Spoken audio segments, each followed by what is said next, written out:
Hi students. तो हमारा digestive system यानी एनिमल न्यूट्रिशन, उसकी सेकेंड लास्ट हेडिंग विटामिन। आज हम ये पढ़ेंगे। मिनरल्स हम पढ़ चुके हैं। इसके बाद हमारी जो लास्ट हेडिंग होगी वो होगी फिजियोलॉजी ऑफ डाइजेशन। ठीक है, वो नेक्स्ट टाइम पर आपके पास पहुंचेगी। आज हम कंप्लीट करेंगे विटामिन। तो विटामिन को जो डिस्कवर्ड किया था वो ल्यूनिन ने किया था। हमने आपको बताया था कि हमारा जो न्यूट्रिशन होता है, न्यूट्रिशन में हमने fat, protein, carbohydrate, lipid, vitamin और मिनरल्स और वाटर की बात की थी। इसमें हम सब कुछ पढ़ चुके हैं। मिनरल्स हमने लास्ट टाइम कंप्लीट किए थे। विटामिन आज, तो विटामिन को जो डिस्कवर्ड किया था वो ल्यूनिन ने किया था। विटामिन जो थ्योरी है वो हॉपकिंस एंड फंक ने दी थी। तो फिर एक बार याद रखना, विटामिन डिस्कवर्ड हुए थे ल्यूनिन के द्वारा। विटामिन जो थ्योरी हॉपकिंस एंड फंक ने दी थी, और विटामिन जो टर्म है वो फंक ने दिया था। तो इसमें से जो नीट में आ चुका है वो आ चुका है विटामिन टर्म गिवन बाय फंक, ये आ चुका है नीट में। फिर दो प्रकार के विटामिन होते हैं, एक वो जो फैट सॉल्युबल होते हैं और सेकेंड जो वाटर सॉल्युबल होते हैं। फैट सॉल्युबल में 4 एग्जाम्पल आपको दिख रहे हैं, ए, डी, ई, के। ए को हम रेटिनॉल कहते हैं। ए का जो रिलेशन है वो आई में प्रेजेंट रेटिना के साथ है रॉडॉप्सिन फॉर्मेशन के लिए। डी कैल्सीफेरॉल स्किन से रिलेटेड है। ई टोकोफेरॉल हमारे गैमेट्स फॉर्मेशन से रिलेटेड है। के फाइलोक्यूनोन, ये हमारे ब्लड क्लॉटिंग के लिए जरूरी है। इनको 1 by 1 हम डिटेल में भी पढ़ेंगे। वाटर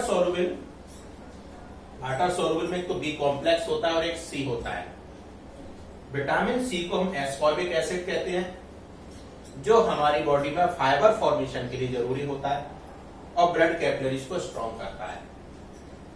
आगे डिटेल में पढ़ेंगे।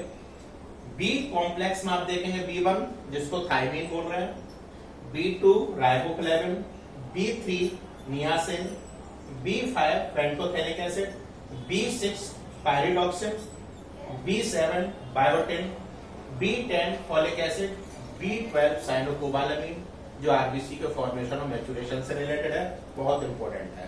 B12 और विटामिन सी में से जनरली एक आध ऑब्जेक्टिव हर साल लगभग आ रहा है। अब हमको पहले देखना है फैट सॉल्युबल, यहां से आपको लेना है। अच्छे से समझना। फैट सॉल्युबल में जो हमारा फर्स्ट विटामिन है वो रेटिनॉल। रेटिनॉल विटामिन ए के जो सोर्स हैं, तो हमने इनके नोट्स आपके पास भेज दिए, इसलिए इनको बोर्ड पर डिक्टेट नहीं कर रहे हैं, केवल पढ़ा रहे हैं और आपको अच्छे से समझना है। नोट्स आपके पास पहुंच चुके हैं। जो बुक की हमने आपको भेजी थी पिक्चर व्हाट्सएप ग्रुप पर, वही आपको याद रखना है। विटामिन ए के जो सोर्सेस है वो गाजर, आम, पपीता है। तो अच्छे से याद रखो, विटामिन ए का मेन सोर्स कैरेट, मैंगो और पपाया, यही सीक्वेंस याद रखनी है। तीनों में सबसे अच्छा सोर्स कैरेट है।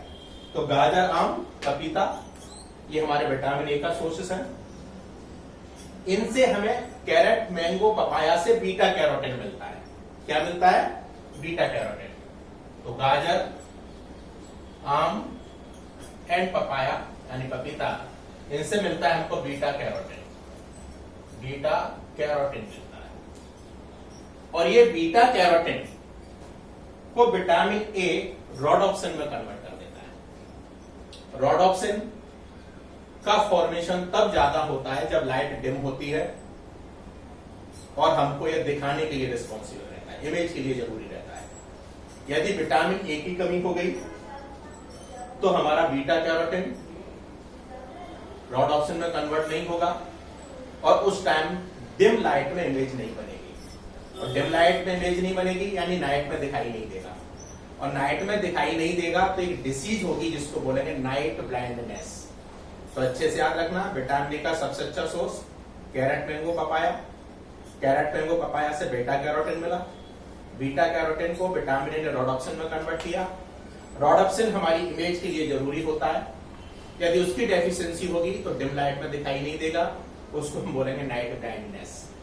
इसलिए विटामिन ए की कमी से नाइट ब्लाइंडनेस हो जाती है, क्योंकि दिन में तो रोडोप्सिन बन जाता है पर डिम लाइट में रोडोप्सिन नहीं बन पाता। क्लियर? इसलिए स्लोगन है गाजर आम पपीता खाओ, अंधेपन को दूर भगाओ। यदि हम गाजर आम पपीता प्रॉपर क्वांटिटी में लेंगे तो हमारी इमेज डाउन नहीं होगी। सेकेंड, विटामिन डी, ये कैल्सीफेरॉल है।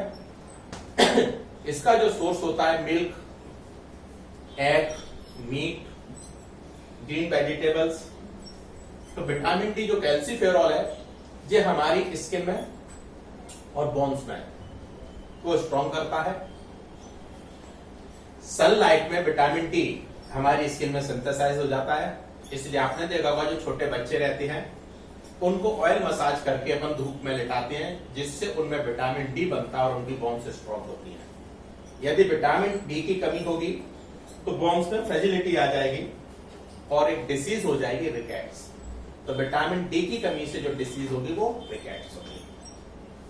विटामिन ई, टोकोफेरॉल, इसके जो सोर्सेस हैं सभी अनाज हैं, सारे अंकुरित अनाज ले लेंगे। विटामिन ई का सोर्स मिल्क भी है।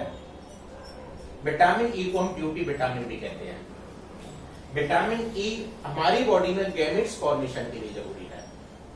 विटामिन यानी टोकोफेरॉल, इसके सोर्सेस क्या बताया हमने, सभी अंकुरित अनाज। हमने कहा गैमेटोजेनेसिस के लिए जरूरी है। जब गैमेटोजेनेसिस प्रॉपरली होगी तो मेल और फीमेल दोनों में प्यूबर्टी प्रॉपर टाइम पर आएगी, उनकी ब्यूटी मेंटेन रहेगी। इसलिए जितनी भी क्रीम्स, ऑयल्स रहते हैं उनमें जनरली विटामिन ई जरूर होता है। तो विटामिन ई को ब्यूटी विटामिन कहेंगे। इसकी डेफिशिएंसी होगी तो गैमेट्स फॉर्मेशन स्टॉप होगा, कम होगा, उस कंडीशन में स्टेरिलिटी आ जाएगी। यदि विटामिन ई बॉडी में प्रॉपर मात्रा में तो स्टेरिलिटी नहीं आएगी, इसलिए इसका नाम हो जाएगा एंटी स्टेरिलिटी विटामिन। तो इसकी कमी से स्टेरिलिटी आ जाएगी। क्लियर?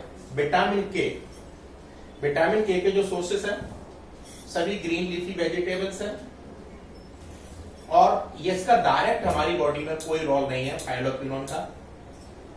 हम ब्लड में जाके पढ़ेंगे, जब आपको ब्लड सर्कुलेशन पढ़ाएंगे तो जब ब्लीडिंग होती है चोट लगने पर तो वहां पे ब्लड का क्लॉट बनता है। उस ब्लड के क्लॉटिंग फॉर्मेशन के लिए के की जरूरत होती है। कैसे होती है?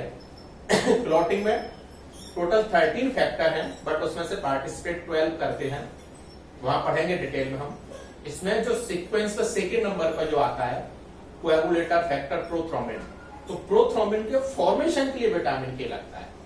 तो सारे के सारे जो कोएगुलेटर फैक्टर है वो लिवर में बनते हैं, कैल्शियम आयन को छोड़कर, फोर्थ को छोड़कर।